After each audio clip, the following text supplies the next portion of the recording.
This is probably the most important video I have ever done about selling on Amazon.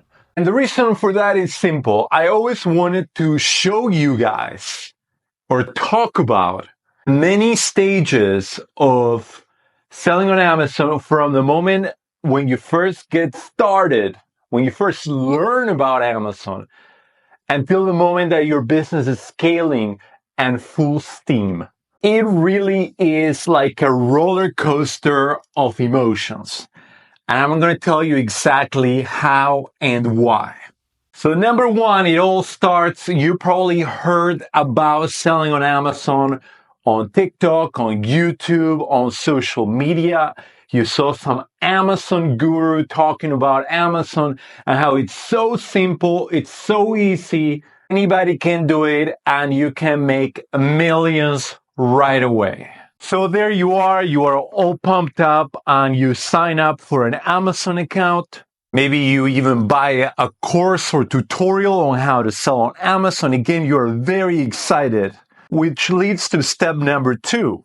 Now that your Amazon account is open and fully functional, you come across the very first roadblock. You find out that most of the big, more important brands that sell very well, for example, Lego, are restricted. And not everybody, especially not every new seller, is able to sell them on Amazon. And you don't have the faintest idea on how to ungate it. Ungated is a term on how to open up a brand, how to get permission from Amazon to sell on that brand. So you look for information online and you try buying some inventory, you submit it to Amazon, and Amazon rejects your application. And now you went from being very excited about selling on Amazon to being completely disappointed. And many sellers, believe it or not, just drop off right then and there. Let's say they buy 10 Lego keychains, showing one of my videos. They get rejected one time by Amazon and they quit. And that's it. They're like, it was all a lie. It was a lie. People were telling me that I could get millions selling on Amazon, but I can't. But some people do push forward. Now, those people that do push forward, they are successfully able to ungate a brand and they start selling on these brands. Which leads me to step number three. How do you find products to sell on Amazon?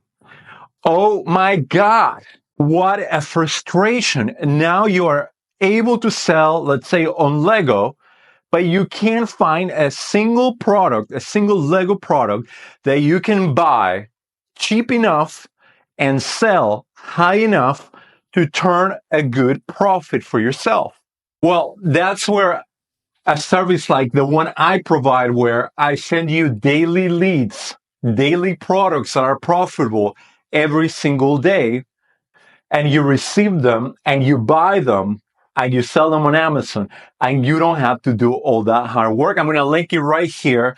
But again, many people that can't afford a service like that, and they are just stuck on having to themselves source and find products themselves, they can't seem to know how to find products. So many new sellers just drop off there on that stage. Now, let's say you do find products that you're able to sell. So you go ahead and buy the products either through a service like mine, or through software like Source Mogul or Tactical Arbitrage, or through manual sourcing, storefront stocking, or through reverse searching. There are many methods in which you can find products. Let's say you finally watch a ton of videos or buy a course from somebody and you're able to learn how to do it yourself, and you take the several hours per day that it takes to source good products to sell, and you're able to buy inventory.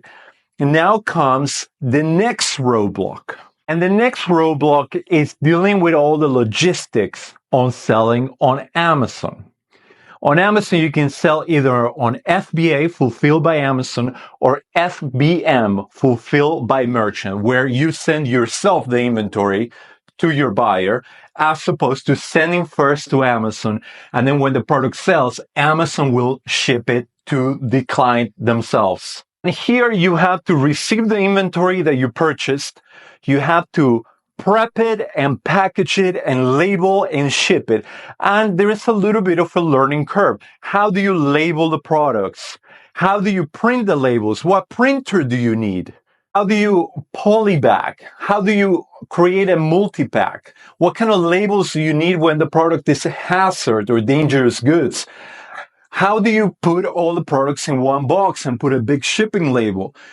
What shipping service do you use? There are many logistical issues that, again, it's a little bit of a learning curve.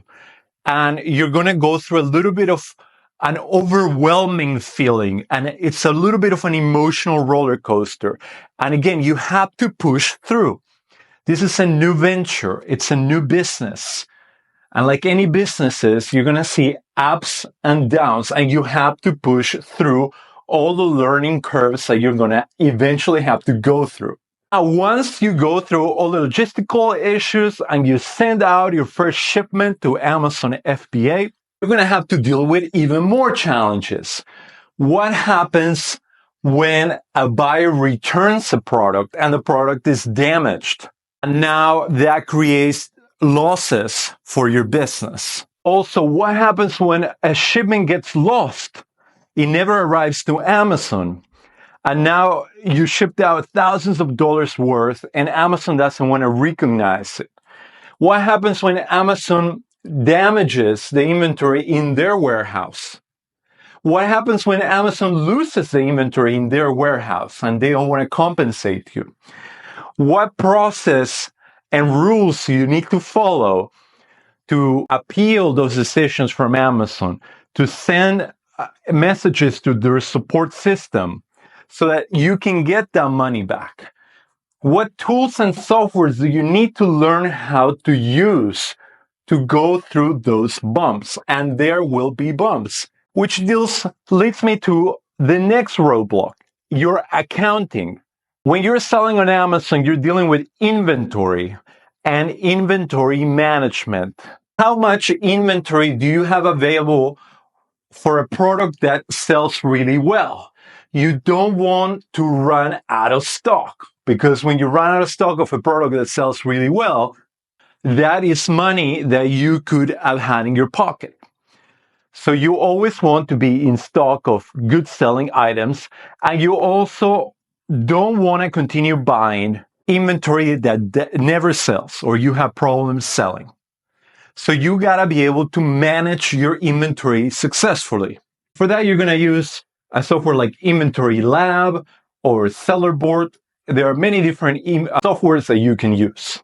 And that leads me to another roadblock. Now, what happens when you are successfully selling a brand and you suddenly get an IP complaint from that brand? An IP complaint happens when the brand suddenly does not want you to sell on their listing. And they send a complaint to Amazon. Amazon sends a complaint to you, basically saying that you have to remove all the inventory. You have to provide proof of purchase. That puts your account in danger. And you have to know how to deal with all that stuff. And again, it's that emotional roller coaster where everything is going really well. You started selling, you started making profit in your business, and suddenly you get an IP complaint. So again, you have to know how to deal with all this emotionally and logistically so that you push through all the obstacles.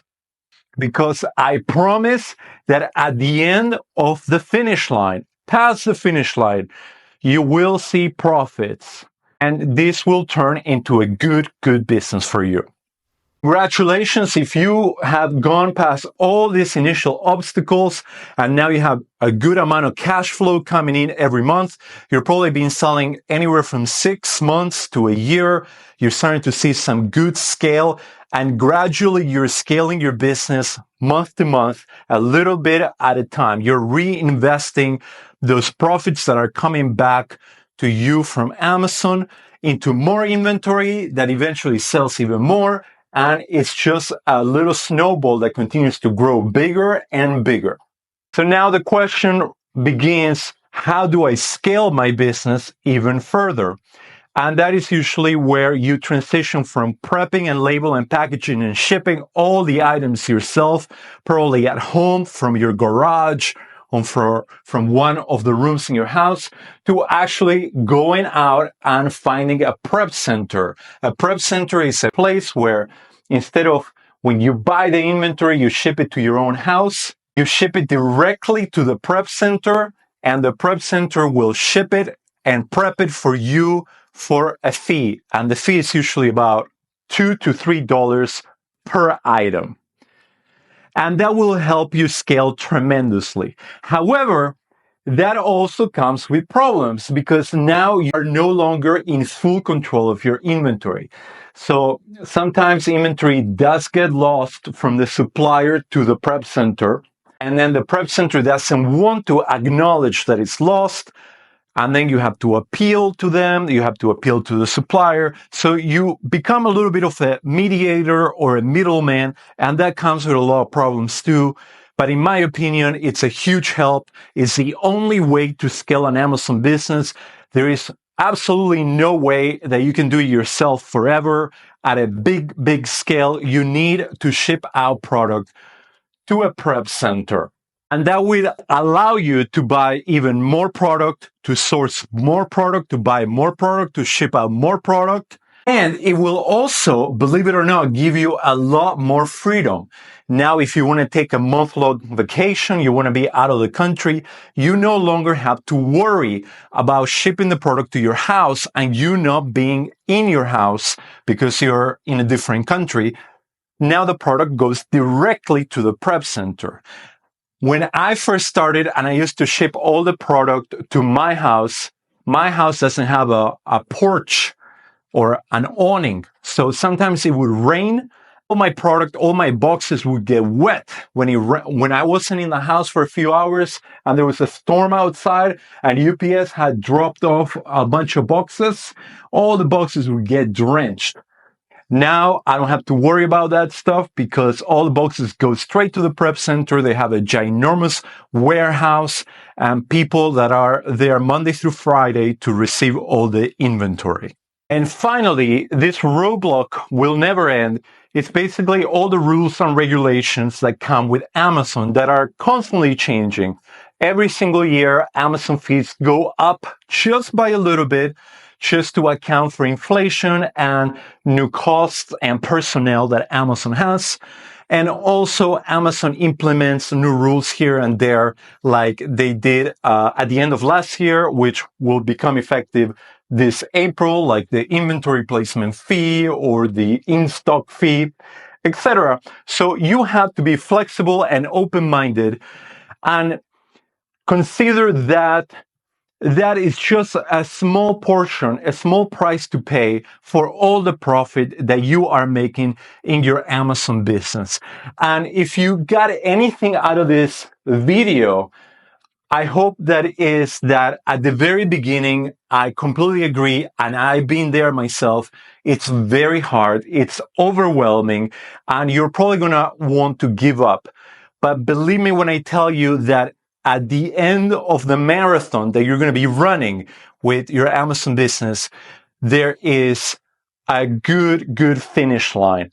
And many people have started this as a side hustle and have ended with this being their full-time job now. They have been able to escape their 9-to-5s.